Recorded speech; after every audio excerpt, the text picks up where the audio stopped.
Hi, Neil. Nice to have you. Hey, Sylvia, nice to see you again. It's really an honor to talk to you about remote work, as well as you are yourself wearing many hats. You're at the crossroad between sustainability and business innovation. And among your activities, you're the founder of PuraWorka, which is this ecosystem of co-working destinations with several locations in Switzerland, including Zermatt with an amazing view on the Matterhorn, and soon to be Lombok in Indonesia as well. Yeah, thanks a lot, Sylvia. And good to speak to you from Sion, another of our destination. And yeah, I look forward to your questions and our exchange today. Good, good, good. So your motto, every time we speak, Neil, you tell me why work from home when we can work from anywhere, right? Exactly. So tell me, how does working from anywhere affect human interactions in your opinion? Yeah, I think the first kind of digital revolution made it possible to work from anywhere. Now, the challenge was that the social, the professional, and private life was kind of disrupted uh, from what started with like WhatsApp and social media, where the professional life entered into the private life. So recently with COVID, this work from home, bringing work at home, which is good in a certain way, but has a certain barrier and fence if you do it on 100% basis. So what the co-working brings is the possibility to give other versions or other potential and opportunities to work in a different location. So this remote working in touristic destinations is the next step, saying, okay, don't work whilst being on holidays, but maybe prolong your stay in those ideal locations and mix work and life balance. Absolutely, yeah. I can't wait to actually be doing that myself. I really see this, this kind of mix between traveling and working, and in the end, yeah, why would you work from where you are when actually you could work anywhere with kind of a co-living or co-working situation?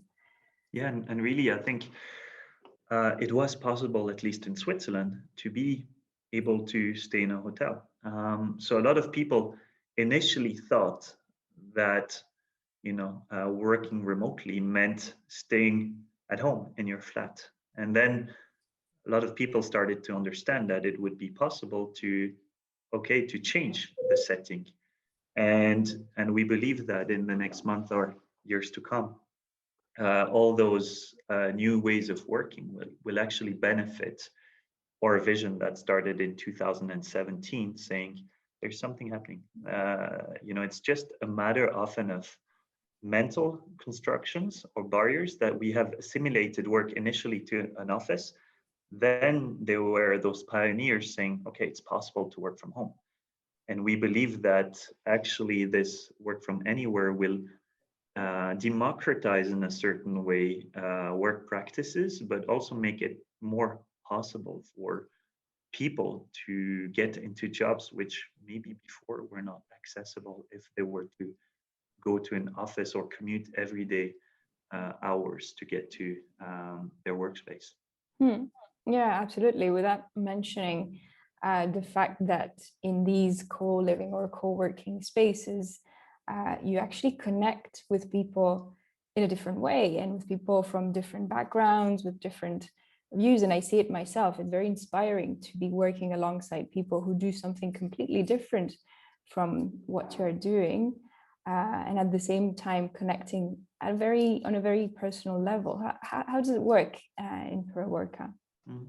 I fully agree with what you've said. If we take the example of our Swiss ski resorts, usually there's very little interaction between the locals and the expats or the tourists that come every weekend in our resorts. So we're very good at benefiting on an economic perspective from their visits or their stay. but we've never really taken advantage of their brain power and their knowledge. Likewise, there's a lot of local knowledge which has never been in contact with external knowledge. So we believe that a co-working space can be this reunion, this meeting point of international and local knowledge, like you may already experience in Barcelona yourself. So this is a role we want to play. And how do we create those meetups is through events. Currently, we've been slowed down on this side, but we've become more intimate, more personal. So we've been able to stay open. And so how do we create those very important human and social interaction, which become even more important nowadays? Well, the magic happens around a coffee or around lunch, with, of course, respectful sanitary measures and strict sanitary measures. But I think nowadays human interaction have been so important. And this is also something we will pursue in Indonesia, where local interaction and expat or tourist interaction makes it a lot deeper in terms of engagement. Right. And so how do you put that in place? You mentioned events, which right now is a bit difficult, but is there anything else we can do right now to make these human interaction happen?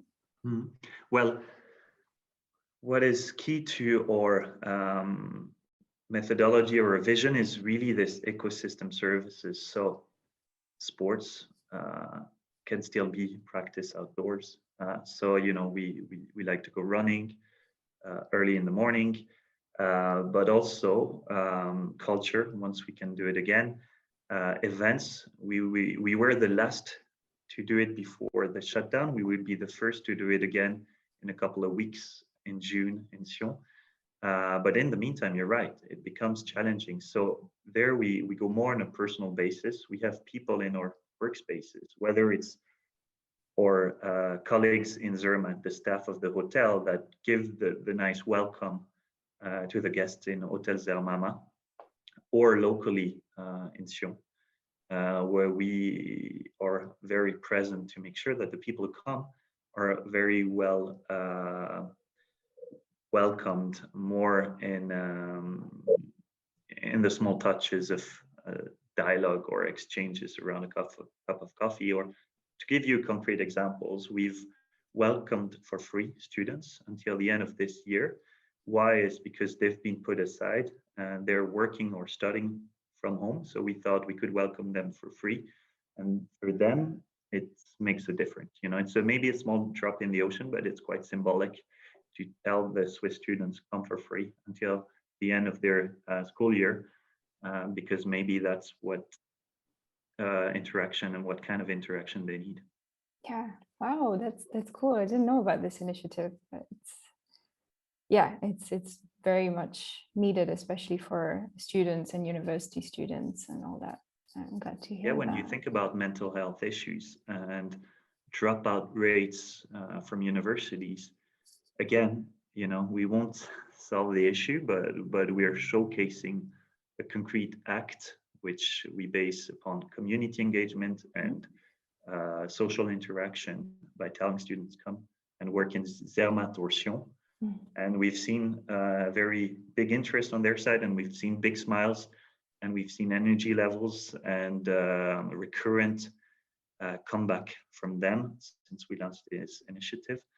And then it enables them to get in touch with experts or professionals that are already on the marketplace, and for them as well, they get to learn all those small touches and interactions, which for them is important as soon as they get out of university, that you don't learn in the academic world. Absolutely, yeah. It's really interesting how you have created this community, I'd say, within the co-working space, and at the same time you're trying to expand the community between locals and these expats who come to your destinations. To me, like, it sounds a bit like the old-fashioned networking, right? But how do you think networking is going to evolve in the future? Yeah, so I think the idea of networking, was very well established in big cities, where you would see often events being organized, or you would know the pubs where you were to go out. Often networking is very good between locals. So if you go in mountain resorts, or if you go to a town in the Alps, the locals, they know each other, or the expats, they know where to network in Geneva and Barcelona. But what is very challenging is this fusion between locals and expats. And there's very little places, if you take away the bars, where you know where the expats will go, or the locals will go. So this is really a key central role that a co-working can play. And beyond that, then when projects give birth, that's where, I mean, we get turned on, because that's really our mental stimulation. And really the aim between PuraWorka is to give birth to projects, exchanges on a human interaction basis. And yeah, I think that's where we want to explore more in the years to come. Wow, really cool. And if you had to have a guess, what would you say in the mid to long term would be the positive effect of this new way of networking and new projects that are born through this networking?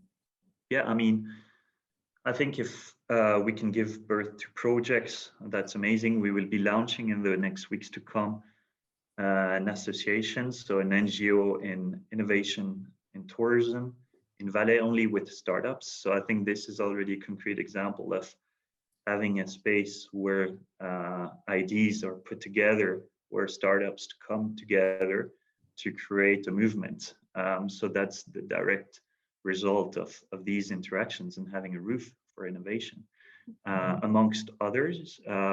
So if we can start having companies being born here, I think that's also a dream. But I think the next projects will be to hopefully one day have PuraWorka, which will be deriving into Pura Scuola, or also having a creche, so having a nursery here for fathers or mothers that will want to come with their kids, because digital nomads will become digital parents. And of course, having the food aspects of Pura Comida. And I think once we have that, at least within the roof of PuraWorka, we're quite well positioned to have more and more momentum to really push this community further. And then will come, of course, the co-living aspect, or the mobile aspect of PuraWorka, which we look forward to giving birth to. Wow, I really look forward to that. Good. Neil, any last thought, any tips, recommendation, anything for anyone who's working remotely at the moment and wondering how to optimize human interactions? Yeah, well, I think, a lot of issues will rise from this current crisis. Of course, a lot of opportunities. Now, mental health issues is something that will unfortunately derive from this crisis. And there's a lot of ways to work on this topic, knowing the fact that we spent, days and days and weeks and years working and really thinking, what are the mental constructions that still hold us back from working from anywhere?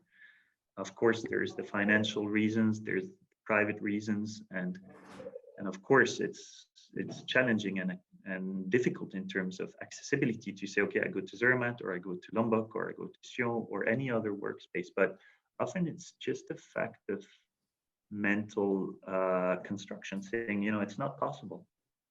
And often when we ask ourselves, is it really possible, we realize that it is. We can put our flat on Airbnb, and we can decide just to change landscape and change setting. And I do believe that changing landscape and setting and walls is highly beneficial to mental health. And we can be in a good position, but we can even be in a better position if we just change small things that have been habit for the last year of working from home. And that's where PuraWorka wants to play a role in hopefully being a positive step in this return to a new norm. And that's where we want to play our best to welcome people and making them feel a bit better than they may feel at the moment. Yeah, absolutely. Well, it's an exciting time, I'd say, to redefine a next normal that works maybe better for everyone, right? Yeah, and we believe that it's going to be hybrid work lifestyle, and maybe 100% back at the office or 100% from home won't be the solution, but there will be other alternatives, and that's where we want to position ourselves and hopefully welcome you all one day to try and test and give us feedback on how we can improve. Good. I look forward to working facing the Matterhorn very soon. Yeah, you can work as hard.